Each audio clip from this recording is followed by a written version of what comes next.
Zoya news plus registered के सियालकोट से bureau chief मियां शाहिद महबूब की रिपोर्ट के मुताबिक सियालकोट पुलिस की बड़ी कार्रवाई, चर्स और शराब की बड़ी खेप बरामद, मुलजिम गिरफ्तार।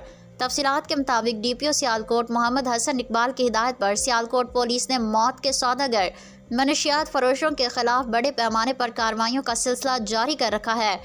इस सिलसिले में DSP city circle Tariq Mahmood की जेर निगरानी एसएचओ थाना हाजीपुरा सब इंस्पेक्टर आदिल मुस्तफ़ा ने अपनी टीम के हमरा मुखबिर की इत्तला मिलने पर बदनाम ज़माना मनशियात फरोश जैन अमजद वल अमजद नज़ीर सकना चौबर जी राजगढ़ा लाहौर के कब्जे से 2 किलो 240 ग्राम चर्स बरामद की गई।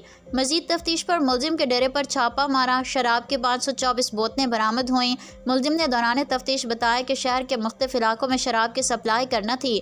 डीपीओ सियालकोट मोहम्मद हसन इकबाल ने कहा है कि ज़िला भर से मनशियात की लानत का जड़ से खात्मे तक सियालकोट पुलिस का क्रैकडाउन जारी रहेगा।